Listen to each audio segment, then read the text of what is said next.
Penn State fans, come here for a second. Let's have a conversation.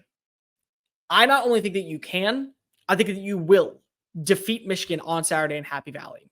I think if the Nittany Lions play up to their standard, the way that they know how to play football, there is a shot that they get a double-digit victory over Jim Harbaugh, and they end the conversation about the Wolverines getting in the playoff. I believe all that's possible. But why is a win for James Franklin so monumental on Saturday? Not for the immediate future, but the long-term future of Nittany Lion football. If you're brand new here, welcome on into the channel. My name is Cole Thompson. I'm a radio show host based in Houston, and I talk college football daily. I talk NFL, MLB, NHL, NBA, but I love talking college football, and if this is the type of content you enjoy, this is the channel made for you. So hit the subscribe button down below, tell your friends, your family, your sister, your brother, everybody about this channel, because if we get to 1,000 subscribers by November 15th, I will shave my head live on air. We do 3 live shows a week, Tuesdays, Thursdays, Fridays. Make sure you hit the subscribe button, and let's talk college football. Michigan's a good team. I'm going to get this out of the way because I'm tired of hearing about how Michigan hasn't played anybody. It's not about how they haven't or who they've played. It's about how they've played. You got the 3 letters. You just got to switch them up in order. How they've played is up to their standard. They have beaten every single opponent by at least 20 plus points. They have handled business defensively. They know how to run the football. They have great weapons from Roman Wilson to Colston Loveland to Cornelius Johnson. They got a quarterback that absolutely can present himself as the best in the Big Ten. They have all of that. I get that. The thing is that sometimes when you haven't played anybody, that does play in your favor or against your favor. And that's kind of where I am with Michigan these days. Because Michigan, they haven't been battle tested. They don't know what it's like to go into the belly of the beast and feel as if an upset could occur. And the biggest thing is they don't know what it's like to play from behind. And I think without question, Penn State can make sure they feel that way. But the other thing that's really important here is that because they haven't seen a team of the caliber of Penn State, there is an opportunity for the Nittany Lions to jump out to an early lead and not let go. You got to realize Penn State has turned the corner a little bit. I'm not saying that they're perfect. They absolutely had a sluggish showcase against Indiana. They did not come out with the bells and whistles against Ohio State. And yeah, we're talking about free falling like John Mayer's song when it comes to Maryland right now. But they are still a Maryland team that is at least filled with talent. I won't say it's elite talent by any standards, but it is talent. The thing with me when it comes to Penn State is that Penn State has one of the best defenses in the country, and they have one of the best rushing attack defenses in the country. And what's the one thing that's been lingering on their mind for the last year? Literally, for over a year at this point. The number 418. Why is that number so important? Well, I'm glad you asked, because of the final score in Ann Arbor read 41-17, but that's not the number that they cared about. They cared about the 4 rushing touchdowns, the 7.8 yards per play, and the 418 total yards that was run against this unit in Ann Arbor that eventually led to a loss. That's what they care about. And so what has this Penn State defense done? They've taken a huge step forward underneath Manny Diaz. They've done an exceptional job of closing running lanes, and they made sure to make offenses one-dimensional. And if that's the way that you're going to have to beat Michigan, so be it. So be it. I don't think Michigan's that great of a rushing team. I think that they're a sound rushing team, but they have not blown me out of the water this year. Not like last year. Last year, you can make an argument that Blake Corum and Donovan Edwards were the best 1-2 combination in college football. This year, they're probably top 10, but they're definitely not top 2, top 3. They're not top 1. And so if you make this offense one-dimensional to where J.J. McCarthy has to beat you, I'm going to be impressed. Because it's one thing to say, yeah, we have Roman Wilson. Yeah, we have Cornelius Johnson. Yeah, we have Colston Loveland. All those are great targets. But imagine if Marvin Harrison Jr. wasn't on the sideline for Ohio State.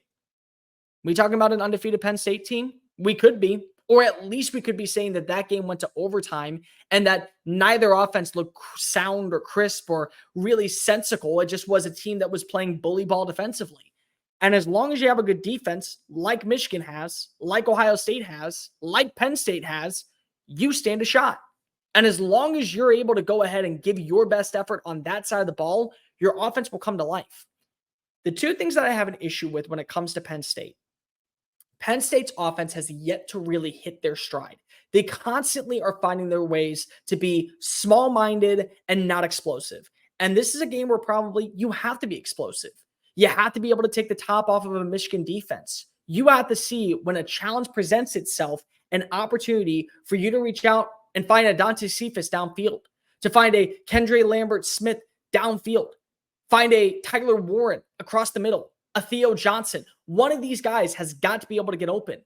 And you're the one team in the Big Ten that lacks explosivity.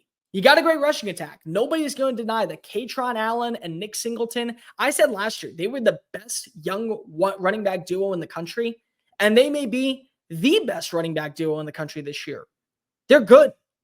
But if you are going one-dimensional, you're going to have to trust Drew Aller to get you the victory, just like JJ McCarthy is.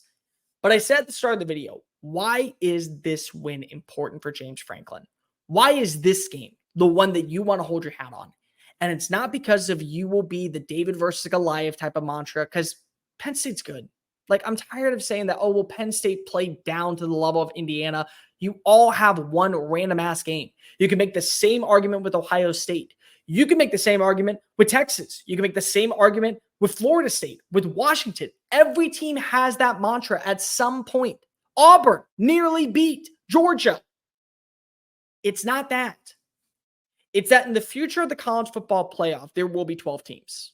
In the future of the college football playoff, there will be opportunities for those who finish 10-2, for those who finish 11-2 and don't win the Big 12 title or the Big 10 title or whatever conference title that they're in.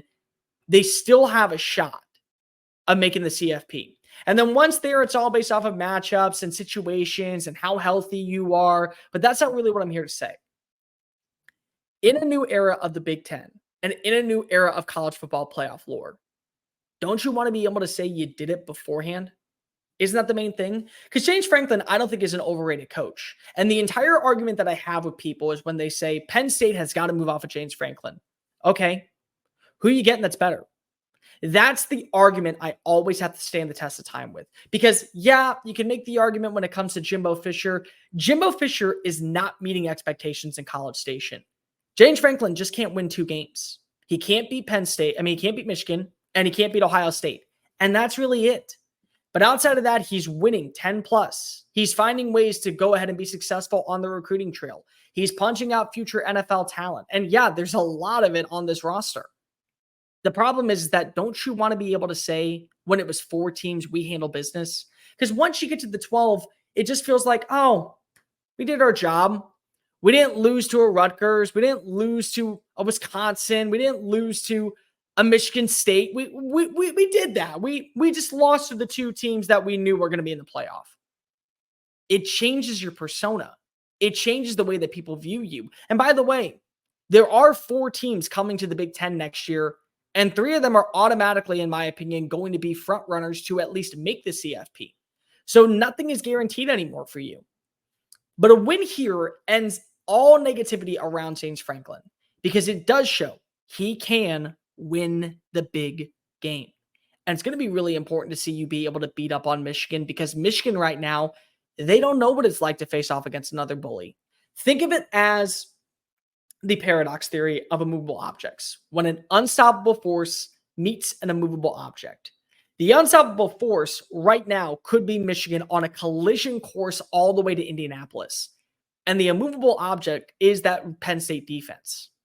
And if you get that win, and if you get that chance to go ahead and show the world, hey, we didn't have a good performance against Ohio State. They didn't have a performance against us. You're still alive in the college football playoff hunt, in the Big Ten hunt. And more importantly, you buy it, I think, a little bit more respect at the national narrative. Penn State's always been a good team. Penn State deserves to be ranked among the best of the bunch because of every year they deliver like it, except for 2 games.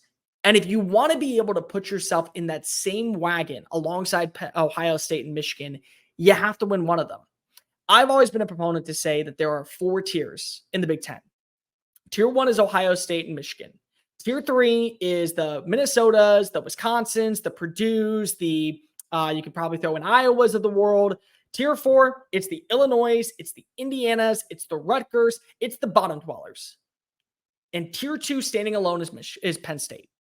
It's Penn State because they're good enough to beat up on all the lackluster teams just like Ohio State and just like Michigan. They're good enough to get to 10 wins, just like Ohio State and just like Michigan. They're not good enough, or it doesn't seem like they're good enough to beat Michigan or Ohio State. But what if they did? What if this was the year that they did? What if they found a way to fester up all that pent up aggression that had been lingering for a year after making the trip to Ann Arbor and being embarrassed on national television with that run defense? Imagine that team. They get to go ahead and hoist up their coach and say, we got our guy. We got the right guy. Well, that changes the way that we view you for the future of the college football playoff. That views the way that we completely change your narrative when it comes to conversations about Penn State's future. That changes everything that we know about Penn State. I think Penn State wins this game. I think Penn State absolutely dismantles Michigan. I think that Penn State has an exceptional performance behind Drew Aller, Nick Singleton. I think that you're going to see an incredible breakout game from Tyler Warren. I think Dante Cephas finds the end zone at least once. And if they do that, it's game on. I'm excited for the Big Ten. The Big Ten belongs in an upper echelon this year when it comes to college football playoff chaos, and Penn State could be the one that pushed it over the edge. Sometimes you just need a little push and a little bit of belief. And I'm right here telling you, I believe in Penn State. I believe in James Franklin. I believe that James Franklin can win this game. And if he does, narratives are going to change pretty quickly. Don't you want to see him change too, Penn State fans? Hey guys, thank you so much for watching that video. Don't hit the X button yet. Make sure you hit subscribe to keep up with all of our daily content found on Just Saying It and anything else that we post on this channel. Bye.